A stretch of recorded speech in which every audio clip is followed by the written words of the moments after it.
আজকে হঠাৎই খুব মিষ্টি খেতে ইচ্ছা করছে, তাই বাইরের মিষ্টি তো খুব বেশি মিষ্টি হয়, আমি তো খুব বেশি মিষ্টি খেতে পছন্দ করি না। তাই দেখি একবার মাম্মাকে বলি, মাম্মা একটা খুব সুন্দর কালাকাঁদ বানায়, যদি ওটা বাড়িতে বানায় আজকে তাহলে খাওয়া যেতে পারে, আর আপনাদের সাথেও রেসিপিটা শেয়ার করব। ঠিক আছে, তাহলে যাই মাম্মার কাছে, চলুন। চলো একবার মাম্মাকে গিয়ে তাহলে বলে দেখি, যদি করে তাহলে খাওয়া যাবে আজকে। চলো চলো আসো। মাম্মা। হ্যাঁ বলো। তোমার কাছে একটা আবদার ছিল। কি বলো? সেটা হচ্ছে খুব মিষ্টি খেতে ইচ্ছা করছে, আর আমি তো বাইরের মিষ্টি খাই না, তুমি জানো। একটু কালাকাঁদটা বানাবে, খেতে হবে। অবশ্যই করবো, তুমি খেতে চেয়েছো না, করবো না। চলো তাহলে কালাকাঁদটা একটু খাও। হ্যাঁ। নমস্কার, আজকে আমি শেয়ার করব বাড়িতে কি করে কালাকাঁদ বানানো যায়, তাও 100 টাকার মধ্যে। আমি এখানে সমস্ত কিছু দাম দিয়ে দিলাম যেগুলো আমার বানাতে লেগেছিল। এইবার প্রথমে হচ্ছে 2 প্যাকেট দুধ নিতে হবে। দুটো আলাদা আলাদা পাত্রে গরমের জন্য রাখতে হবে, যেরকম আমরা করেছি। আগে ছানাটা করে নেব, ছানা পাউডার দেব, দিয়ে ছানাটা কাটাবো। আচ্ছা, তারপর এদিকে এটা বসিয়ে দিয়েছি, ক্ষীরটা হচ্ছে। হ্যাঁ, এবার এইটা হতে আমাকে একটু সময় দিতে হবে। দুধটা হয়ে এলে দুধ আগে ফার্স্টে দুধটা কি ছানা করতে হবে? হ্যাঁ, ওই 2 জায়গায় বসিয়েছি, একটায় ছানা হবে আর একটায় ক্ষীর হবে। ক্ষীরটা বানাবো। আচ্ছা আচ্ছা আচ্ছা, ঠিক আছে।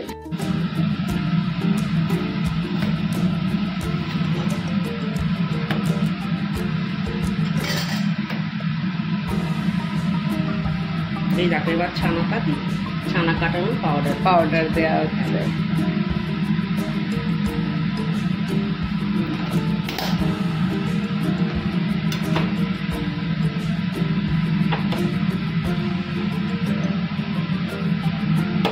ছানা হয়ে গেল।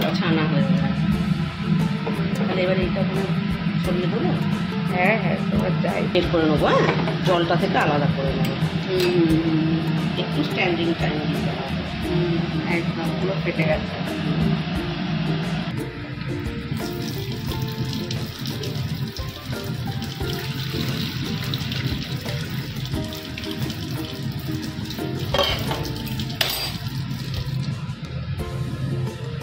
ছানা হয়ে গেছে।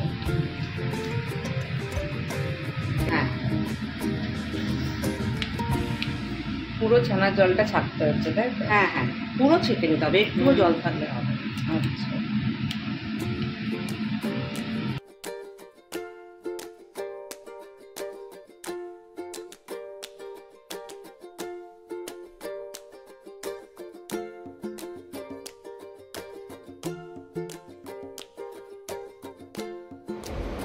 আমাদের ছানা কাটানো হয়ে গেল একটা দুধের। এবার একটা দুধটাকে মেরে মেরে এটাকে ক্ষীর করতে হচ্ছে, এটাই করা হচ্ছে। আর এর মধ্যে আমরা একটু মিল্ক পাউডার দিচ্ছি, তাহলে জিনিসটা খেতে আরও ভালো হয়। তো মিল্ক পাউডার দেওয়া হচ্ছে, আপনারাও বাড়িতে পারলে 1 প্যাকেট মিল্ক পাউডার দিয়ে দেবেন।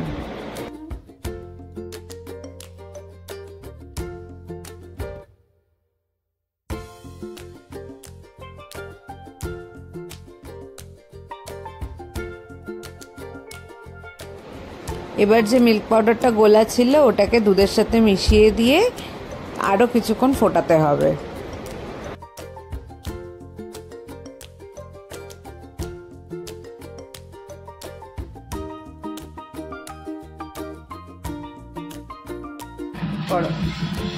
এবার এর মধ্যে একটু গুড় দিয়ে দিচ্ছি। গুড়টা দিলে রংটাও খুব ভালো হয় আর খেতেও আরও সুস্বাদু হয়। এটা যেহেতু কম মিষ্টি দিয়ে হচ্ছে, তাই এখানে শুধু গুড়ই দেয়া হলো। আপনাদের যার যেমন মিষ্টি পছন্দ আপনারা এর সাথে চিনিও দিতে পারেন।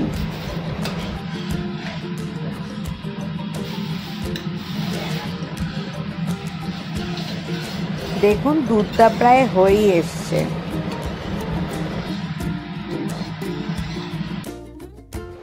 এতে 2-3টে ছোট এলাচ দিয়ে দেওয়া হলো, ছোট এলাচের গন্ধ তো খুব ভালো হয় সেই জন্য।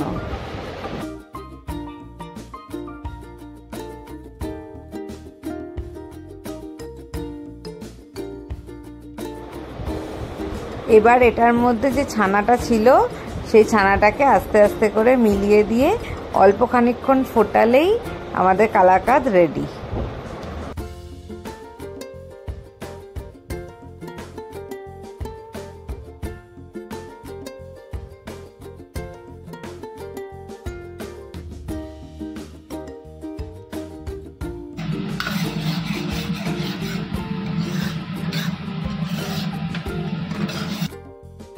কালাকাঁদটা নামানোর আগে যেটাতে আপনারা রাখতে চান সেটার মধ্যে একটু ঘি ব্রাশ করে নেবেন, তার উপরে কালাকাঁদটাকে আমরা রাখছি।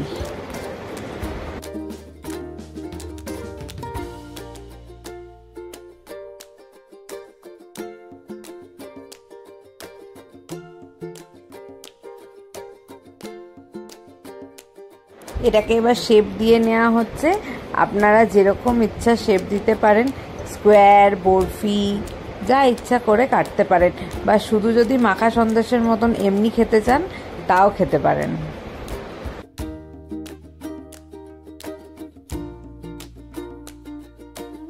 দেখুন টেক্সচারটা কি ভালো লাগছে, পুরো মিষ্টির দোকানের মিষ্টির মতনই এটা খেতে হয়।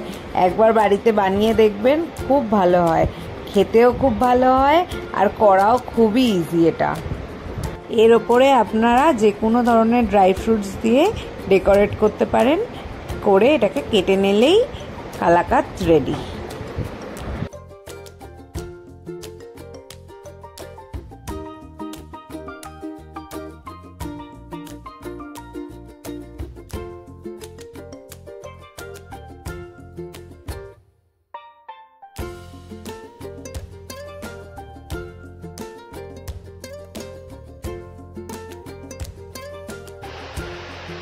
কেমন হয়েছে? দারুণ দারুণ হয়েছে। তাহলে ভিউয়ার্সদের বলো, খুব ভালো লাগবে খেলে। আপনারা একবার বাড়িতে বানান আর বানিয়ে খেয়ে দেখুন, এত ভালো মিষ্টি বাড়িতে বানানো ভাবা যায় না।